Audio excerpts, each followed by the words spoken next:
Fear. It's the thing that makes you triple check that your door is locked when you're home alone. The thing that makes you open the Ring app every time your phone chimes to make sure no one's breaking into your home. It's the thing that makes you suspicious of a first date who orders well-done steak. And to be fair, that's a reasonable suspicion, because why did you have to kill it again? In politics, fear is the thing that can turn a seemingly ordinary man with bad hair, bad makeup, and an ill-fitted suit into a dictator with really bad hair, really bad makeup, and irritable bowel syndrome. Fear is powerful, but it's also slippery. It can look like the boogeyman in the closet, or like the political party your seemingly senile grandparents told you would take all of your hard-earned tax money to buy sandals for transgender socialist squirrels. Today, we're diving into the role of fear in politics and how people like Mussolini, Hitler, and yes, even Donald Trump use it to control narratives, people, and society as a whole. So buckle your seatbelts. This one will be a little bit scarier than trying to explain TikTok to your uncle at Thanksgiving dinner. Are you ready? Let's go.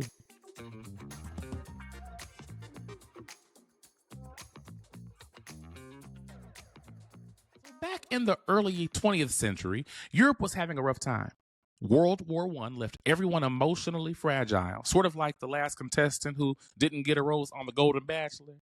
But instead of crying over a person that you just met 2 weeks ago as you ride home in a fancy limousine, they started authoritarian regimes.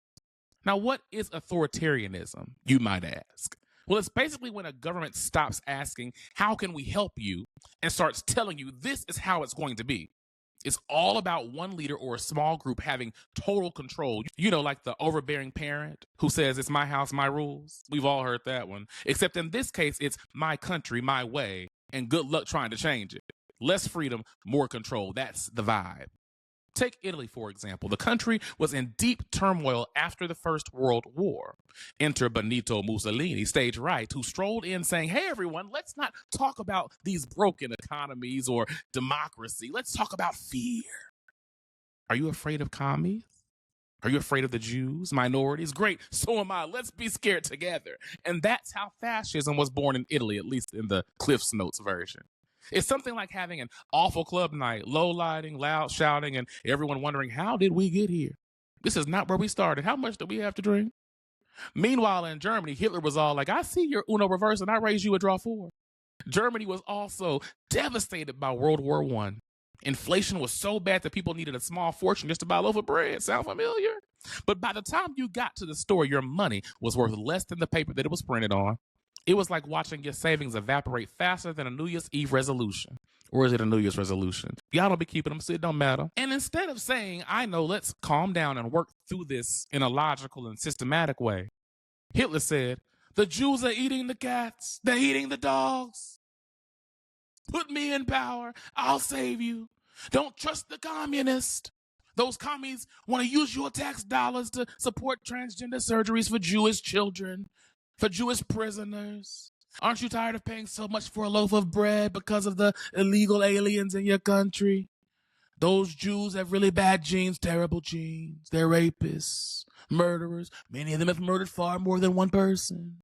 And they're now happily living in the United States, Germany. Hitler blamed everything on the Jews and the communists. He made fear of the other his bread and butter. He did this and stoked flames until Germany was burning. And well, you know the rest. Child, Mussolini and Hitler ran their governments like a really, really bad prosperity gospel preacher. You know the ones whose only goal is to pimp the people with a fake prophecy. Tell them what they want to hear, scare them with a little bit of hell if they don't obey you, and then offer them salvation when it's all said and done.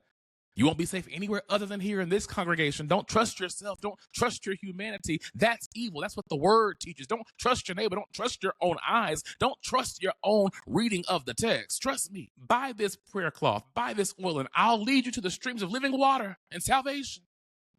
But instead of handing out prayer cloths, they handed out fear like communion wafers. Like many a pastor, many a bishop, many a prophet or evangelist, Mussolini and Hitler understood a crucial lesson. If you can make people scared enough, you can get them to do anything. Strip them of their rights? Call it for the greater good. Do you want them to support policies that hurt them? Just tell them that the alternative is the total collapse of society as they know it. Scare them with communism, socialism, immigration, whatever works. It's like when you convince yourself that if you don't reply all to that email immediately, even though you're on vacation, your whole career is going to crumble. Spoiler alert, it won't. But fear tells you otherwise. And the scariest part is, it works. And that, ladies and gentlemen, gentle thems and distinguished non-binary guest, is how fear turns an orange into a dictator. It's the political equivalent of deciding that every single noise you hear in your apartment at 2 a.m.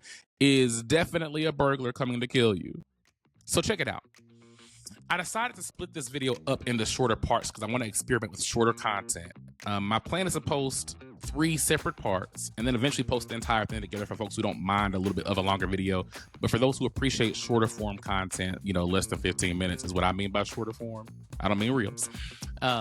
Then this will be spliced up for you to navigate at your own pace.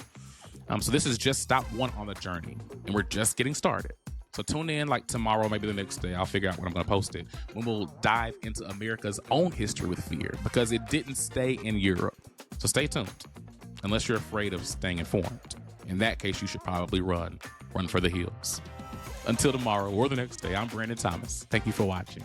Make sure to like, subscribe, and hit that notification bell so you never miss out on future episodes. And if you enjoyed this, share it with your friends or your enemies. Let me piss them off on your behalf, and let's show the algorithm who's boss. Get this content out to more fabulous folks like yourself. I'll see you soon.